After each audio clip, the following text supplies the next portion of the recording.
There's something deeply unsettling about an empty hallway, the kind where every step echoes, and every flickering light feels like it remembers something you shouldn't know. Now imagine that hallway belongs to a forgotten asylum. These places were once filled with life, pain, and chaos. Then, without warning, everyone left. But their stories didn't. They linger, they breathe through the cracks, and tonight, we're walking through them. These are the abandoned asylums that still hold secrets. Trans-Allegheny Lunatic Asylum. In Weston, West Virginia, stands the Trans-Allegheny Lunatic Asylum, a massive Gothic structure built in the 1800s. It was meant to house just 250 patients, but by the 1950s, over 2,400 people were crammed inside. Men, women, and even children were thrown together. Many not truly insane, but suffering from depression, grief, or trauma. Inside those overcrowded halls, things turned dark. Patients were tied to beds, locked in cages, and subjected to brutal treatments. Ice baths, insulin shock therapy, and lobotomies were common. The building became a place of horror disguised as medicine. When the asylum finally closed in 1994, workers said they could still hear doors slamming, footsteps echoing through empty wards, and faint cries late at night.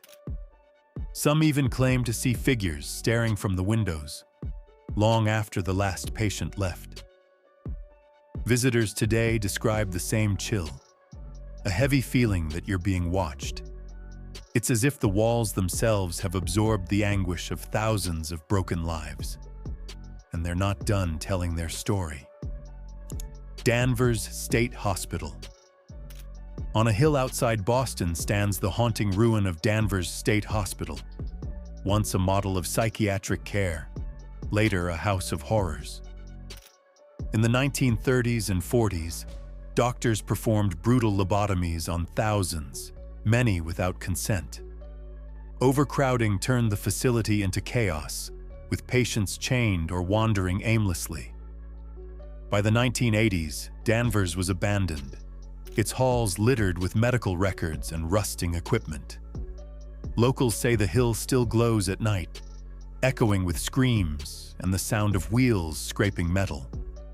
Whether it's restless spirits or the weight of human suffering, Danvers remains a chilling reminder of the dark side of mental health history. Waverly Hills Sanatorium.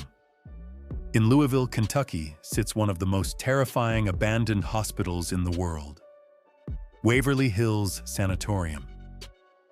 It was built to treat tuberculosis in the early 1900s, during an epidemic that killed thousands. The disease was deadly, and treatments were primitive. Patients were isolated for years, often dying slowly and painfully. The sanatorium's solution to the constant deaths was something straight out of a nightmare. A hidden tunnel under the building where bodies were secretly wheeled out to waiting trucks. Locals call it the Death Tunnel. By the time Waverly Hills closed in 1961, over 60,000 people had died there. Today, the empty rooms still echo with the weight of suffering. Visitors claim to hear coughing, footsteps, and whispers. Some have seen shadow figures moving through the hallways. Others have captured unexplained voices on tape. What makes it even creepier? Despite decades of decay, the air still smells faintly of antiseptic, as if the hospital never truly stopped waiting for its next patient. The Beechworth Lunatic Asylum. Across the world in Victoria, Australia, lies Beechworth Asylum, a sprawling complex that once housed over 1,000 patients. From the mid-1800s until its closure in 1995, more than 9,000 people died there. Back then, it didn't take much to be committed. A woman could be locked away for hysteria, grief, or even defying her husband. Once inside, getting out was nearly impossible. Visitors say Beechworth feels alive. Lights flicker without electricity, doors creak open on their own, and voices echo through the dark. One of the most famous ghosts is said to be Matron Sharp, a strict nurse who still patrols the halls, protecting her patients in the afterlife. Even skeptics leave shaken. Something about Beechworth feels different, as if time itself is trapped there, looping endlessly between pain and silence. Gonjiam Psychiatric Hospital. Hidden deep in the woods outside Gwangju, South Korea, stands Gonjiam Psychiatric Hospital, often called one of Asia's most haunted places. It was abandoned suddenly in the 1990s, with patient records, personal belongings, and medical tools left exactly where they were. Rumors spread that patients began dying mysteriously, and the director fled overnight. Officially, it was closed due to unsanitary conditions, but the mystery remains. Before it was demolished in 2018, brave explorers who snuck inside described hearing footsteps, seeing strange shadows, and feeling an overwhelming sense of dread, as if the building itself didn't want them there. Some say Gonjiam was cursed. Others think it's simply the weight of the truth, the stories buried behind locked doors that no one was ever meant to open again. Rolling Hills Asylum. In rural New York, Rolling Hills Asylum looks like an ordinary brick building, but inside, it's a labyrinth of dark rooms and crumbling corridors that once housed the poor, the sick, and the insane, all under one roof. Established in 1827 as a poorhouse, it quickly turned into something far worse. Those who couldn't work were sent there. Orphans, the elderly, people with disabilities. Many died within its walls, buried in unmarked graves nearby. Visitors often report cold spots, the sound of dragging footsteps, and the distinct feeling of being touched.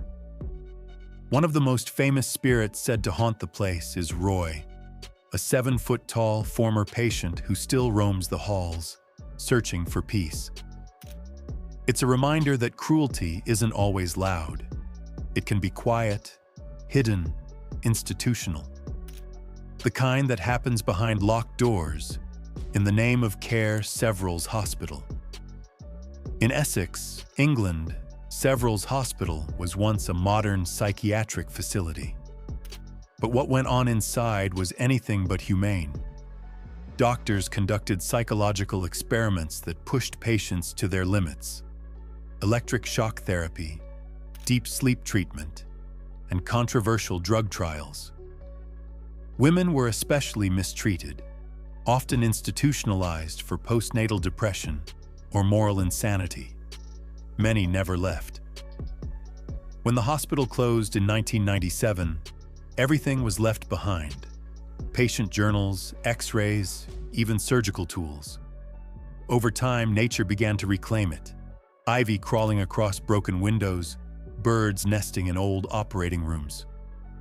Locals say that at night, faint music can still be heard playing from the old recreation hall.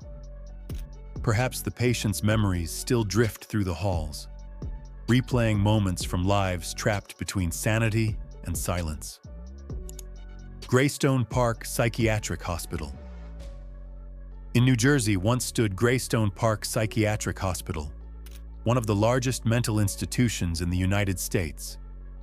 Its main building stretched over a quarter-mile long, huge, imposing, and home to over 7,000 patients at its peak.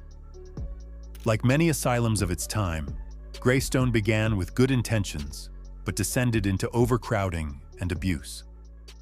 Electroshock therapy, restraints, and isolation were routine. Even after its closure, people reported hearing piano music coming from the empty halls and lights turning on by themselves. When it was demolished in 2015, many claimed the demolition crew experienced strange accidents and machinery malfunctions. Some believed the building didn't want to be destroyed, that too many stories were still buried within its walls. Why these places still haunt us? There's a reason abandoned asylums capture our imagination. They're more than crumbling buildings.